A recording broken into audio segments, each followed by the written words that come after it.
श्री रामचंद्र जी को मेरे भोलेनाथ ने प्रणाम किया, मैया पार्वती ने देखा, पार्वती सती ने देखा, उस समय सती थी, सती ने देखा। जब से राम जी के ऊपर भगवान भोलेनाथ की दृष्टि पड़ी, तब से भोलेनाथ एक अलग तरह से करने लगे, जैसे नशा में आ गए हो, इतना विह्वल हो गए आनंद में परमात्मा को देख करके भोलेनाथ मेरे।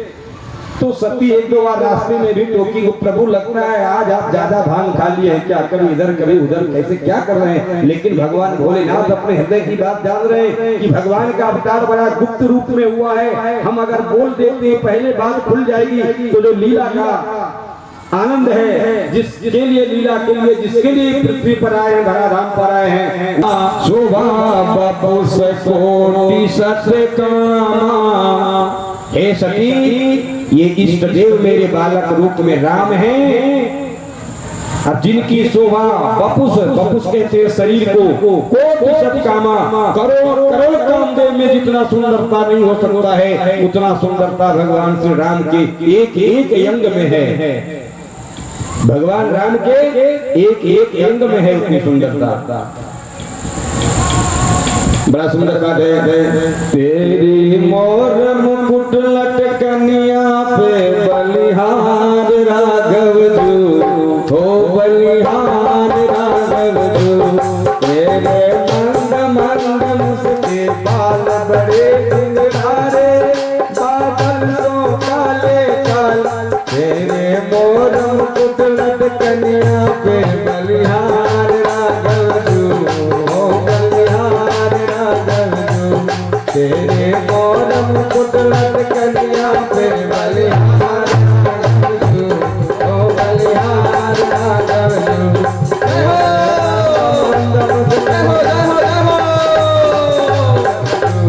हो बलिहार राघव जो, तेरे बाल बड़े गुलजारे, बादल सो काले काले, तेरे बाल बड़े गुलजारे, बादल सो काले काले, तेरे मोर मुकुट लटकनिया पे बलिहार राघव जी, हो बलिहार राघव जी, तेरे मोर मुकुट बलिहार राघव जी, हो बलिहार राघव। भोलेनाथ समझा करके थक गए।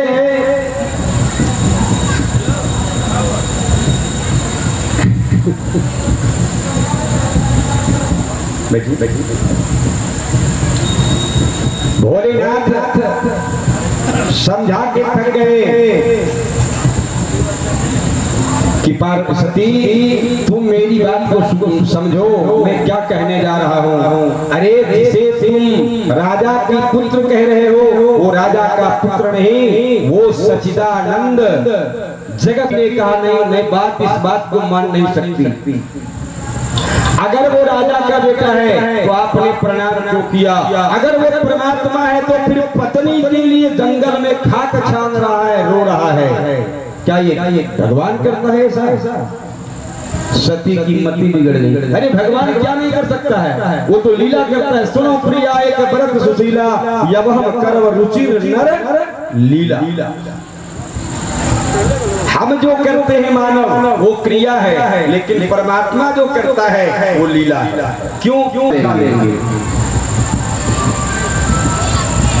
ये भगवान है कि मनुष्य है, इसका हम परीक्षा लेंगे। भगवान भोलेनाथ ने कहा कि जो तोरे मन यदि संदेहु तो किन जाई परीक्षा लेहु।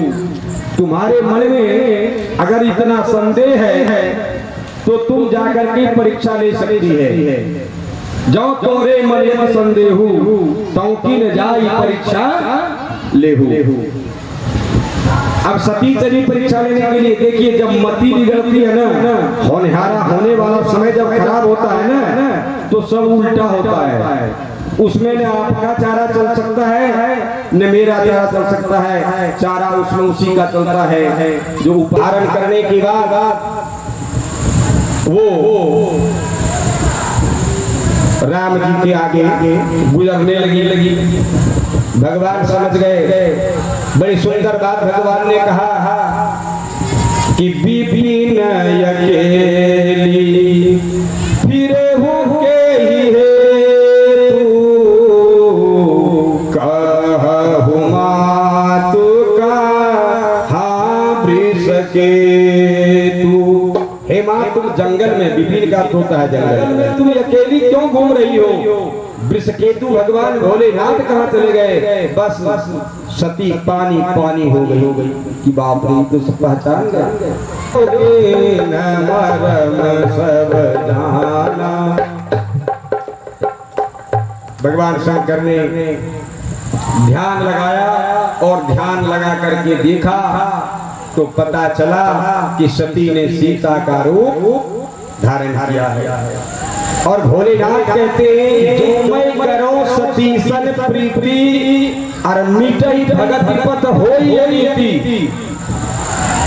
अब सती हमारे साथ होता है वैवाहिक जीवन में। आज भगवान भोलेनाथ सती को सामने आसन देते, सन्मुख शंकर आसन जिन्ना, जब सामने बैठ करके कथा सुनो। जब सती परीक्षा लेने के लिए जाने लगी ना, उसी समय भगवान शंकर समझ लिए थे हृदय विचारत संभु सुजाना और हरि इच्छा भावी बलवाना। यही शिव संकल्प कीन मन माही। जो ही सती वहां से निकली परीक्षा लेने के लिए, उसी समय भगवान भोलेनाथ ने अपने मन में संकल्प ले लिया। शिव संकट समाधि में भगवान भोलेनाथ बैठे रहे और 87,000 वर्ष तक मैया सती भी वही सामने बैठी रही। जब इनका ध्यान टूटा तो आकाश मार्ग में देखा गया, उसी समय ब्रह्मा जी ने दक्ष प्रजापति को नायक बनाया था। देवताओं का यज्ञ कर रहे थे। तो सती ने पूछा भगवान भोलेनाथ से, हे भोलेनाथ, ये सारे रथ पर चढ़ करके देवांगनाएं कहाँ जा रही हैं? कहा तुम्हारा पिताजी यज्ञ कर रहे हैं, महाराज दक्ष हमारे ससुर जी। कुछ न बिगड़ेगा तुम्हारा, हरि शरण जाने के बाद। प्रेम के मंजिल के राही कष्ट पाते हैं जरूर। प्रेम के मंजिल के राही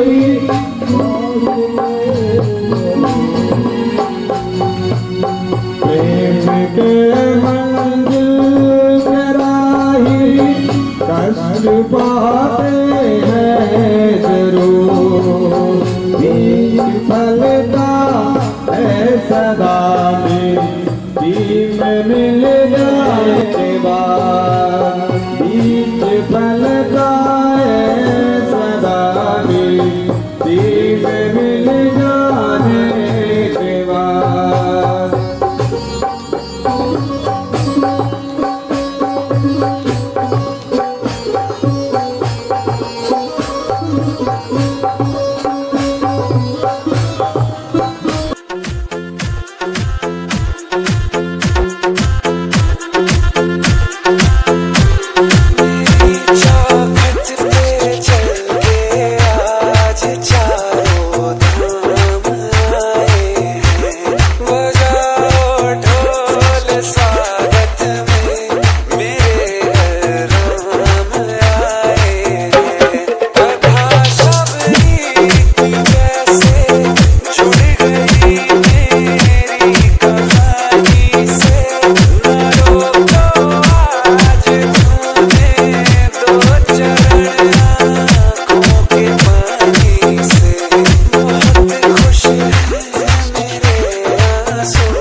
ऋषियश्च करेयुरा सर्वरूप भाव अजस्य गृहीतो जनमा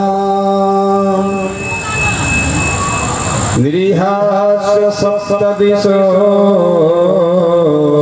सप्तो कवहनी जनकात्मजाया आदाय तेनेव ददाहलङ्का प्राञ्जलिकां राञ्जनेयम् जस्याङ्के कल्पदा देवापगामस्तके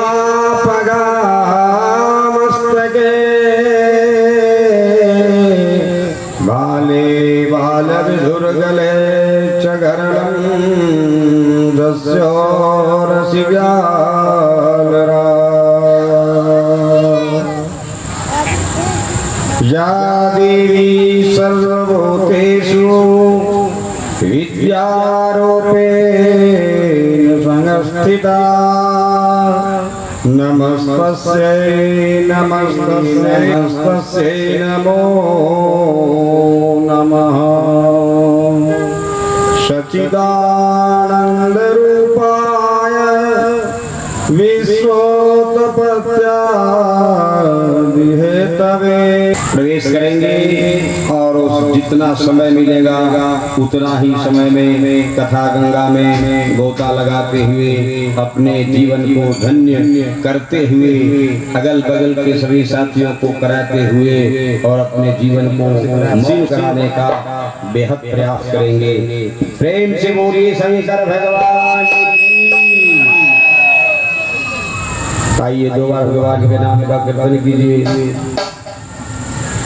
जय रघुनंदन जय घनश्याम जय रघुनंदन जय घनश्याम जय रघुनंदन जय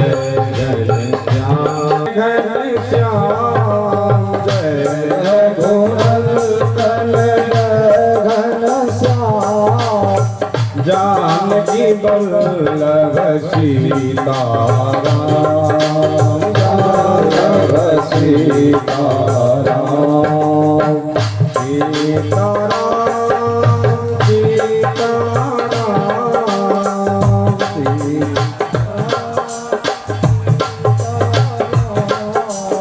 सीताराम सीताराम सीताराम सीताराम जय रघुनंदन जय घनश्याम जय रघुनंदन घनश्याम जय रघुनंदन जय घनश्याम जय रघुनंदन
मूल्यानंद कंद भगवान की, वृंदावन बिहारी लाल की, कैलाशपति भगवान की, यज्ञ पुरुष भगवान की, ग्राम नगर बस्ती की को पाकर के जीवन को धन्य करने का मौका हमारे परमात्मा ने हमें प्रदान किया है। संसार सब कुछ मिल सकता है।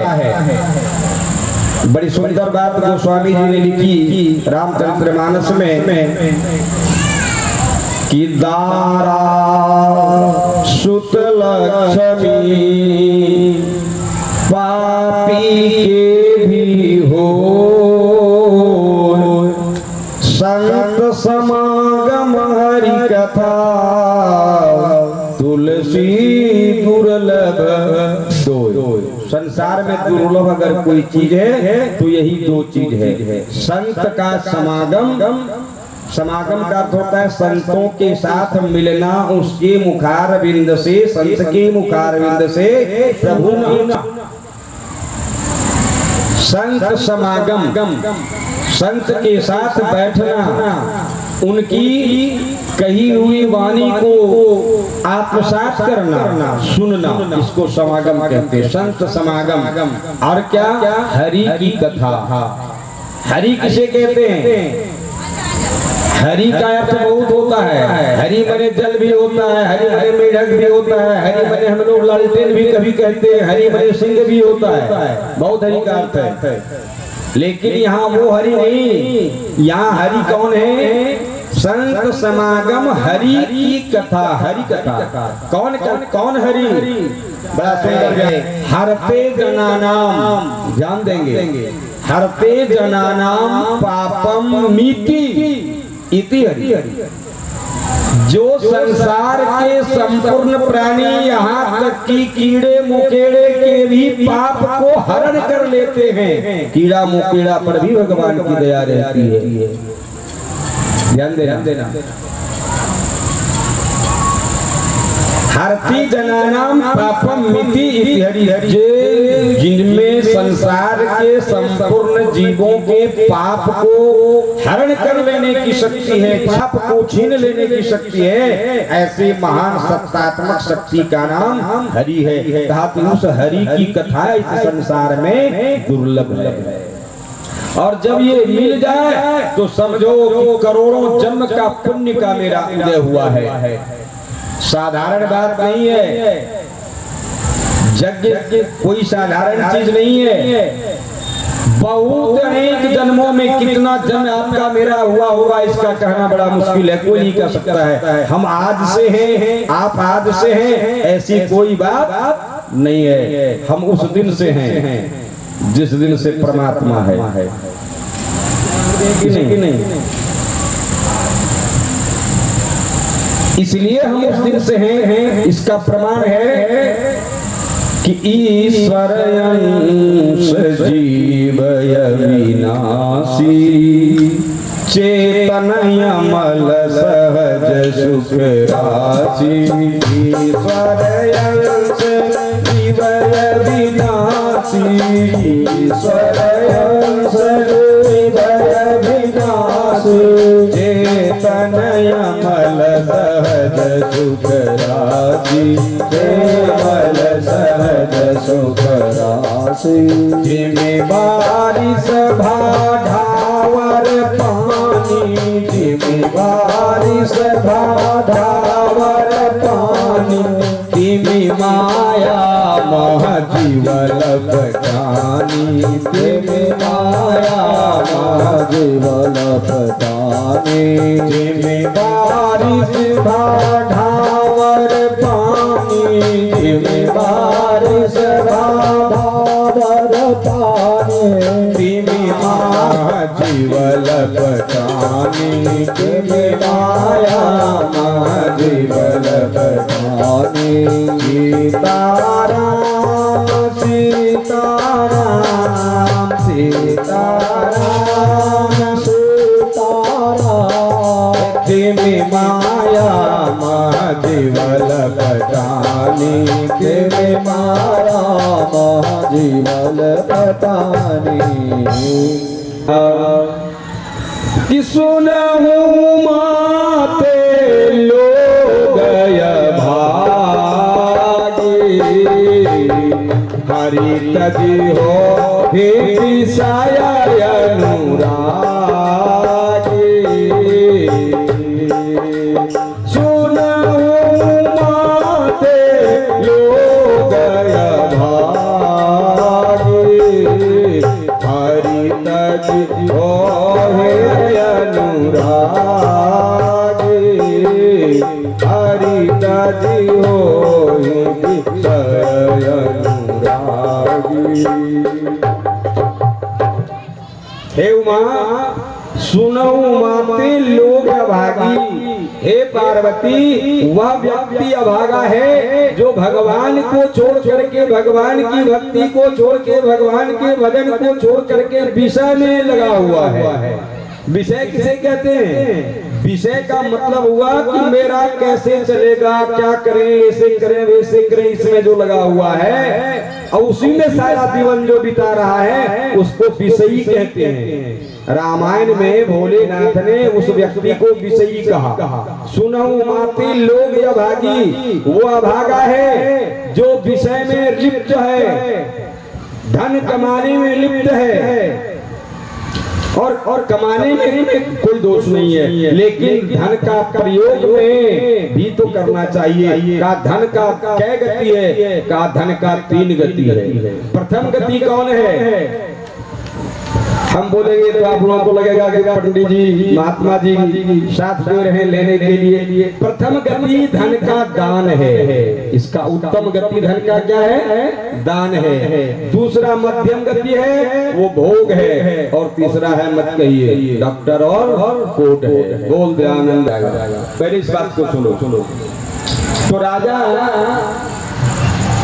जब थक गया अकाल के मार से तो उसने अपने मंत्रियों को बुला करके और कहा कि मंत्रीगण एक हिसाब किताब करके देखो कि अगर इस तरह का अकाल चलता रहे तो मेरा कै पीढ़ी तक मेरे पास जो धन है वो चल सकेगा, में व्यवस्था में चल सकेगा। सभी कर्मचारी गण लग गए, हिसाब किताब किए और हिसाब किताब करके बताया कि महाराज आपके कोष में अभी इतना धन है कि 9 पीढ़ी तक सोचने की कोई बात नहीं है। 9 पीढ़ी यानी 9 पुष्ट तक आपका धन चलेगा। राजा को चिंता हो गई कि 9वें पुष्ट तक है, 10वां पुष्ट जो मेरा आएगा वो क्या खाएगा। ध्यान देना। इसने भाग्य मांग करके आया वो भोग करेगा, हम उसके लिए परेशान होकर के अपना जीवन बर्बाद करते हैं। यही हमारी बेवकूफी है, यही माया का चाल है। तो राजा धीरे धीरे 10वां पीढ़ी क्या खाएगा सोच से बीमार हो गया। अब बीमार हो गया तो बेड रेस्ट हो गया। बाप रे मेरा 10वां पीढ़ी क्या खाएगा। संजोग से एक पंडित जी गुजर रहे थे। अभी भी सभी के हृदय में होता है, कोई कष्ट में हो जाने से, संकट में हो जाने से अगर पंडित जी पर नजर पड़ जाती है तो जरूर पंडित जी को बुला करके पूछते हैं कि बाबा ऐसा ऐसा हो रहा है, क्या करें। तो पंडित जी जो गुजरते हुए जा रहे थे तो पंडित जी को देखकर राजा के मन में हो गया कि पंडित जी को जरा बुला करके पूछा जाए, साथ 10वां पीढ़ी के खाने का व्यवस्था पंडित जी कोई पूजा पाठ बता दें और 10वां पीढ़ी का भोजन का व्यवस्था हो जाए। पंडित जी को बुलाया। पंडित जी ने कहा हाँ 10वां पीढ़ी नहीं 100वां पीढ़ी भी जो खाएगा उसका व्यवस्था हम कर सकते हैं, लेकिन करना आपको होगा, हम बताएंगे। बोला क्या करना होगा हमको बताइए, हम करने के लिए तैयार हैं। मने विषय के लिए क्या करना होगा बताइए, हम करने के लिए तैयार हैं। तैयार हो गए। कहा आपको बहुत ज्यादा कुछ नहीं करना होगा। 10वीं के दिन सुबह में उठ करके 10वीं तिथि जब हो तो 10वीं तिथि को सुबह में उठ करके नित्य निवृत्त हो करके स्नान ध्यान करके एक बार भोजन करना है। रात में कुछ फलाहार कर लेना है, जलपान ले लेना है। सुबह में 4 बजे भोर में ब्रह्म मुहूर्त में जग करके मानसिक संकल्प कर लेना है कि हमको आज एकादशी करना है। ठीक ना? कहा महाराज उसके बाद कहा एकादशी जब पूर्ण हो जाएगा, जिस दिन एकादशी तुम करोगे उस दिन भगवान के सामने बैठे रहोगे। भगवान से थोड़ा सा भी चल विचल इधर उधर नहीं होना है। और जब व्रत तुम्हारा एकादशी पूर्ण हो जाए तो द्वादशी के अंदर पहले ब्रह्मजोनार जरूर करवा लेना, या तो ब्राह्मण के यहाँ सीधा पहुंचा देना। देखेंगे तुम्हारी व्यवस्था होती है कि बाबा ये सभी ब्राह्मणों ने कहा नहीं सीधा नहीं रखेंगे। बोला क्यों नहीं रखेंगे? कहा अभी जो हम भोजन करेंगे वो भोजन है मेरे पास, तो रहते हुए हम ले नहीं सकते हैं। बोला तो रात में खाइएगा। कहा रात वाला व्यवस्था ऊपर में बैठा है वो करता है, जो दिन वाला व्यवस्था किया वो रात वाला व्यवस्था नहीं करेगा। देखिए कितना अटूट विश्वास है। इधर ब्राह्मण में विश्वास है और राजा में विश्वास नहीं, अपनी क्षमता दिखाना चाह रहा था। तो क्षमता से कुछ होने वाला नहीं है। चलता जब भी है तो उसी का चलता है, हमारा आपका कुछ चलने वाला नहीं है। तो जब उसी का चलेगा तो फिर हम उसी का क्यों ना हो। सीधी सी बात जाते हैं, कभी हम भतीजा का हो जाते हैं। अरे हम हैं सबका, होना क्या है? हम हैं किसका? जिसने हमको यहाँ भेजा। हम उसके बन के रहें तो हमारी कोई भी आवश्यकता पूर्ति होने में संदेह का जरा सा भी कहीं संदेह नहीं है। लेकिन हम उसका होकर के रहे तब राजा को होश हो गया कि बताओ पंडित जी के घर में एक टाइम का भोजन है, दूसरे का लेना नहीं चाहता। हम कितना मूर्ख हैं कि 9वां पीढ़ी तक है 10वां का विचार करना चाहते हैं। ये वहीं से उसका माया भाग गया और राजा फिर ज्यों का तो एकदम बलबलाम हो गया, बम बम हो गया।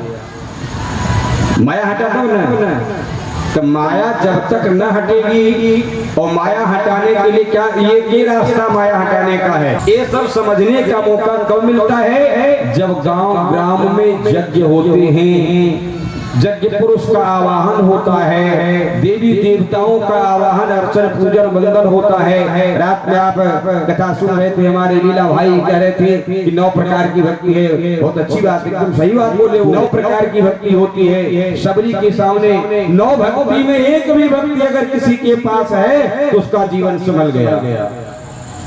सबरी को भगवान ने 9 भक्ति बताया।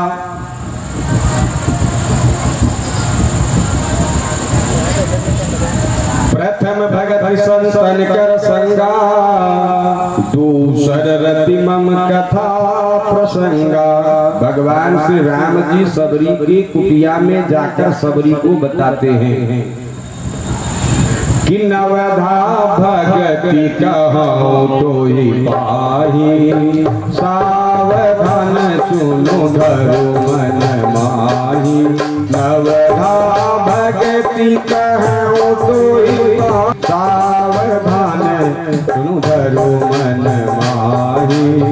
सावधान सुनो धरो भगति संतन कर संगा, दूसर रति मम कथा प्रसंगा।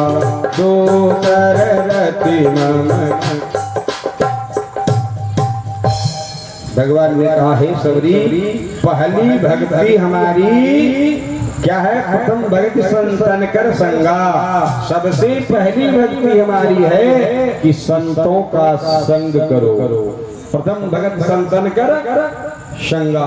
अब सवाल आता है कि संत के माथे में स्टिकर तो लगा नहीं है, पहचाने कैसे कि ये संत है? तो संत का पहचान है कि संत हृदय नवनीत समाना। संत का हृदय कैसा होता है? नवनीत की तरह। नवनीत किसको कहते हैं? नवनीत कहते हैं दही को मत करके जब मक्खन निकाल लेते हैं उसी का नाम नवनीत है। वो कितना कोमल होता है ना? ठीक संत का हृदय उसी तरह का होता है। सन होगी जो आम लोगों को, आम जनों को रास्ते पर लाने का काम करेगा। इसीलिए गोस्वामी जी ने लिखा कि लक्ष्मी सुत दारा। लक्ष्मी कहते हैं धन को, पुत्र को, दारा कहते हैं स्त्री को। ये सबको हो सकता है, लेकिन संत समागम हरि कथा तुलसी दुर्लभ दो, ये सबको नहीं हो सकता है। ये उसी को हो सकता है जो उसका हो करके रहता है। सही बात है कि नहीं? हम इतने विचलित हो जाते हैं कि परिवार में अगर किसी प्रकार की विडंबना हो जाती है तो हम परिवार में सही से उचित फैसला नहीं दे पाते। हम कभी बेटा के पक्ष में हो जाते हैं। ध्यान दीजिएगा, मंच संचालक जी महाराज कथा हम आपको सुना रहे हैं। हम कभी बेटा का हो जाते हैं तो कभी पत्नी का हो जाते हैं।